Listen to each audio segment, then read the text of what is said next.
Hai teman-teman, jumpa lagi di Bait ya.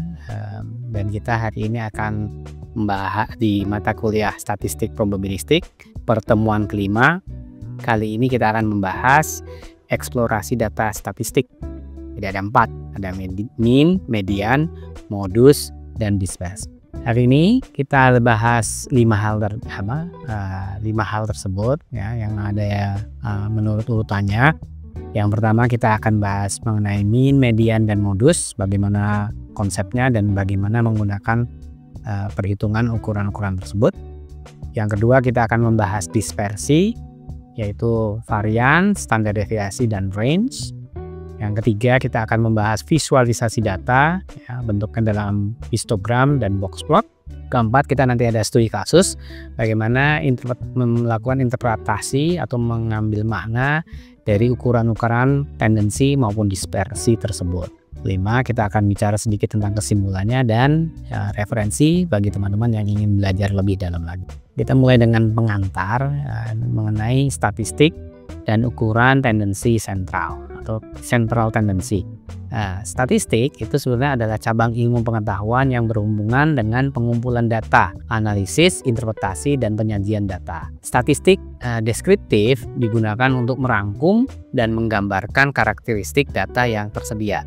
Salah satunya melalui ukuran tendensi sentral. Jadi seberapa berkaitan dengan nilai yang ada di tengah.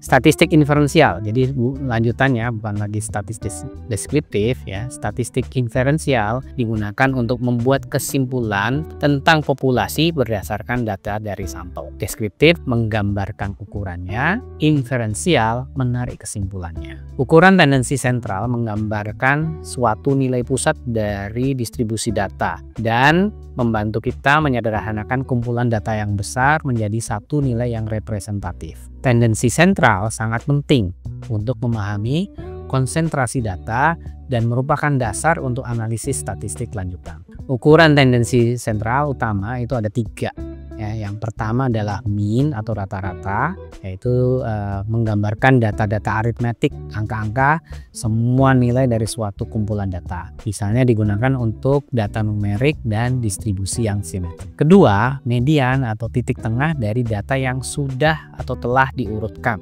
Median sangat berguna jika memiliki data outlier atau distribusi miring atau skewed. Yang ketiga, modus. Modus adalah nilai yang paling sering muncul.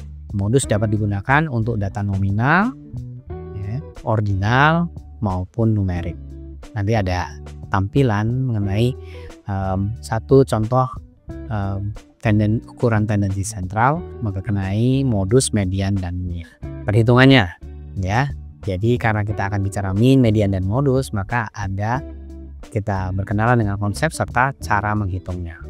Pertama, mean atau rata-rata aritmetika. Definisinya, mean adalah nilai rata-rata dari seluruh data.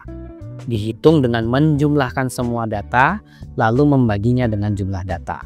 Ya, di situ nanti ada rumusnya. Kita akan lihat ada mean, ya, nilai observasi ke I. I itu mulai dari pertama dan seterusnya sampai observasi yang terakhir. Dan ada jumlahnya, ada contoh. Ya, dan dari kita di situ sebenarnya mencari rata-rata dari data yang ada. Kelebihannya, kelebihan dari penggunaan mean adalah representatif jika atau kalau datanya simetris. Karena apa? Sudah memperhitungkan semua nilai yang ada dalam distribusi tersebut. Kekurangannya, dia sangat sensitif terhadap nilai outlier. Bila ada nilai ekstrim, maka bisa jadi kalau kita menghitung secara aritmetik seperti ini, kita akan mengambil kesimpulan yang salah.